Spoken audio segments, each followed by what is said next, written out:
Just me, nothing else. Here today to talk about some sewing stuff. Yay! So, one thing that I've mentioned in some of my other videos is I'm not working at the moment. So I'm kind of on a limited budget. So, in order to make my patterns, I had to get very creative on how I was going to do that. Now, when it comes to making your slopers, which are going to be your basic patterns that you will then trace onto paper and then manipulate the paper to make your actual patterns for your designs if you're using flat pattern for design making, you're generally going to want a sturdier paper for your actual slopers. And then you're going to want to use like a graph paper to take those slopers and trace onto the graph paper and then manipulate the paper. Manipulating paper is going to be way easier than trying to manipulate a stiffer surface. And of course you want your slopers to be made out of a stiffer surface because they're going to be what you're going to use as your basic shape because they're going to be made to your exact measurement and specifications. So you're going to want that to be made out of a thicker paper, so it's going to be more resilient and it's not going to come apart because you're going to be using that as your basic shape.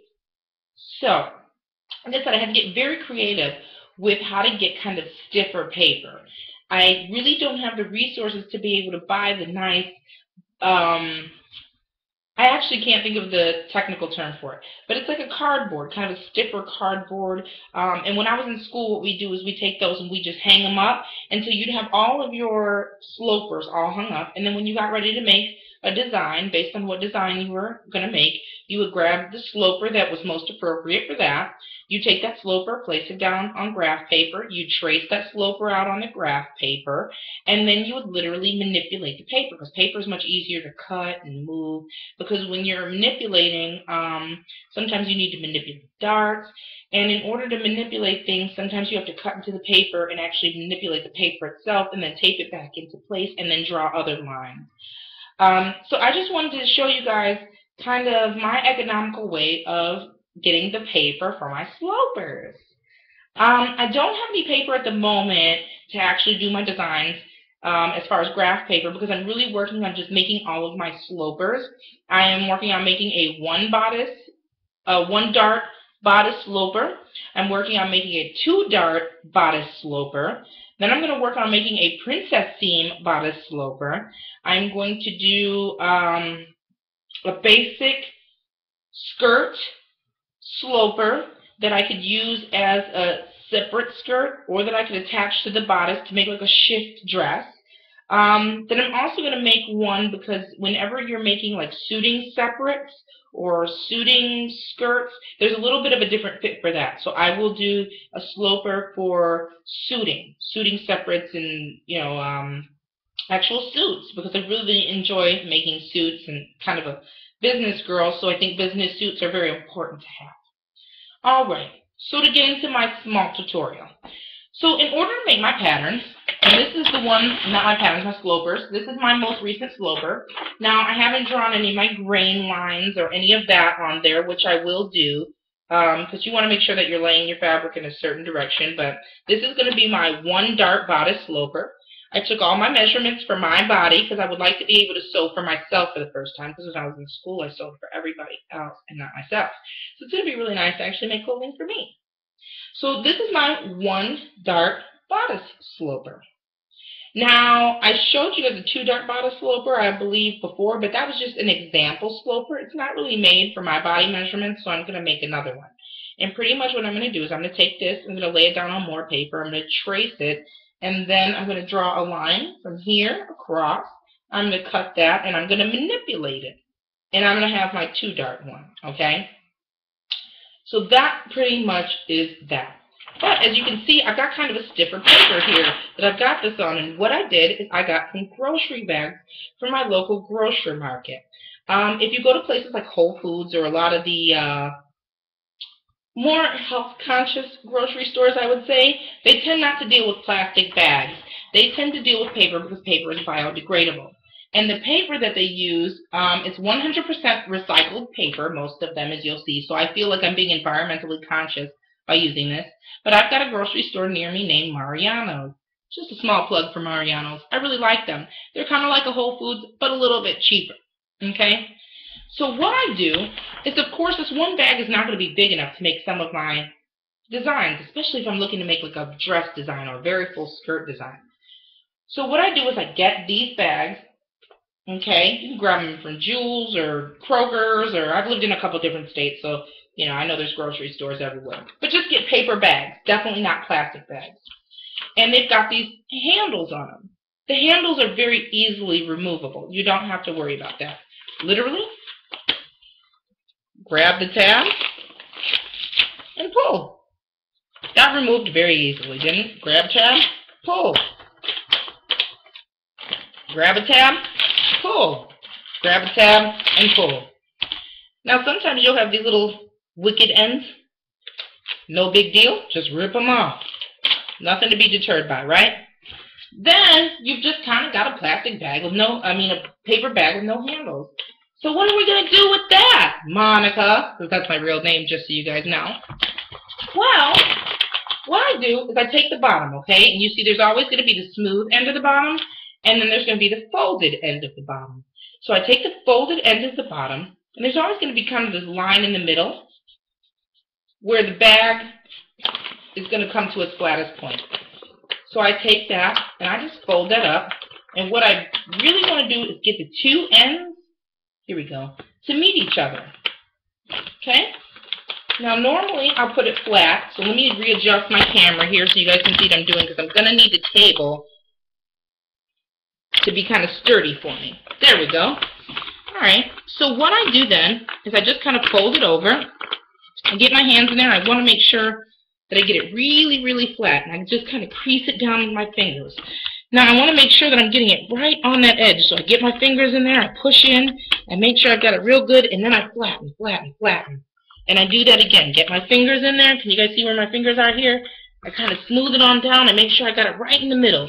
And I flatten, flatten, flatten, flatten. Sorry, I'm shaking the table. That's why the camera's shaking. I've got to be kind of strong with it, right? Alright, let me reposition my camera back up. Perfect.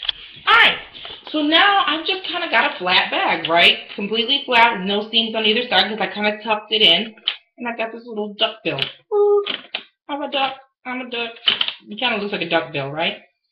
Alright, so when you fold it back to the other side, you'll see there's this definite crease where it was folded over like that before, but we brought it up.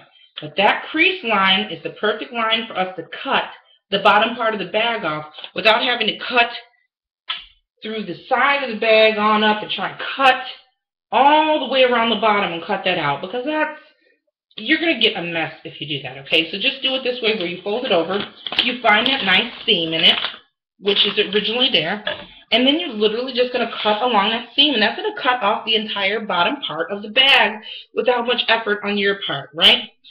Make sure that you follow that seam 100%, because that seam is your exact guiding line on how to get the bottom of that bag off, clean as a whistle, with not a lot of work on your behalf, right?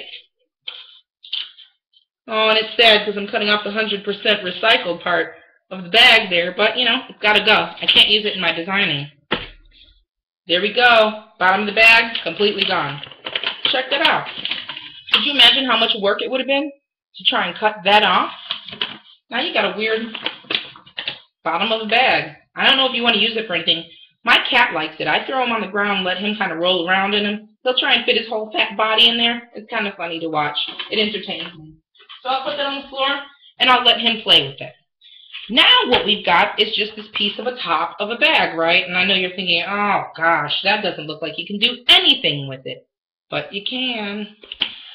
So each one of these bags is going to have a seam where it's glued together. Let me see if I can get close enough here so you can see the seam. The seam is right there, okay? So instead of cutting down the side of the bag, you can actually use the natural seam where they glue the bag together to separate this bag and make it one large piece of paper. So that's what I'm going to do now. I literally find the seam in the bag, and there's going to be a little bit of a seam in the front and a little bit of seam in the back. Let me see if I can get close enough here. Here we go. No, No, there we go.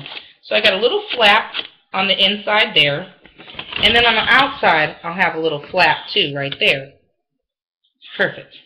So what I do is I just grab both of those and pull opposite of each other. So grab the front, grab the back, and just kind of pull away from each other. The glue is not going to be that darn sticky, so the whole thing is just going to kind of come apart. So you find those two. Whoops. Sometimes it's a little easier than others. Sometimes you have to find your little niche, like I've had to today, and then pull away from each other. If any of it rips, don't worry about it. You can always cut it and size it up and even it out later. But what you really want to do is just get that good separation, so now you've got one big, long piece of paper, okay? Now, of course, you're probably not going to want to design on the side with the name of the company, but the other side is literally going to be just a plain, good old piece of paper for you to make your lines on to create your pattern. So this is just a really good, cheap way to get nice, sturdy paper for your pattern making or for your sloper making, if that's what you want to do. Now, I know some people are saying, look how skinny that is. How are you going to make anything with that, right? If you think about it, my basic bodice pattern here is probably wider than one of those pieces of paper. And this paper has creases in it. So now I'm going to show you what I do as far as the creases go. Camera adjustment. So you'll see in the background here that I've got my iron and I've got my ironing board set up. So I'm going to head over here now. I'm going to talk a little bit louder. I want to make sure you guys hear me, and I'm going to see if I can pull this a little bit closer so that I get good visual as well as sound. All right. So on here, what I've got is my paper, right? And I've got my iron. And my iron is turned all the way up to the highest heat setting, and I have no water in here. I've emptied out all my water from the iron. So what I want is a very hot, very dry iron. With that hot, dry iron, I literally just iron the seams out of my paper. And it's no big deal. The paper's not going to like burn or anything. And honestly, I'm ironing right over the words on the paper. They don't come off on my iron at all. They don't remove. I try and stay away from where the glue from the handles were. In order to iron those areas, I just flip it over so that I avoid the glue. But I'll iron on both sides of that over the seams, and I kind of just iron it all like it was, you know, a piece of fabric. And eventually, it becomes very, very, very flat. Now, this is one that I'm working on the moment, but I have one that I've already ironed out, and that would be this here. And of course, you're still going to see some of the seams, but if you compare these two, look at this one. This is the one that I just opened up. You see how those seams are still very pronounced. This is one that I've actually ironed out, and you see it's definitely way more flat. Now, with these, sometimes there are these little indentions in the paper, and it's not quite long enough. So what I do is I kind of lay them against each other like that, and then I take them down to each other, okay? That's how I get the width of my paper. So I've already made patterns on this, and I've cut the patterns off, and this is what's left. But if you can see here, can you see where I have actually taken, these were 3 separate bags. This was one bag, this was one bag, and this was one bag. And I took those, I tore them apart, I ironed them down, and then I taped them together with a nice sturdy tape. And that gave me a piece of paper that was that long. It is literally from like my shoulder to below my knee, so I know that I can make a dress on this paper if I needed to. Literally a full-length dress from my neck to below my knee with hems. I taped them together, and I have a piece of paper that is this wide. So if I wanted to make a full skirt, I could do so. And that is my quick tutorial on how to take paper bags from your local grocer and make patterns, or paper for patterns. Hope this was helpful. If you have any questions, please comment. Bye.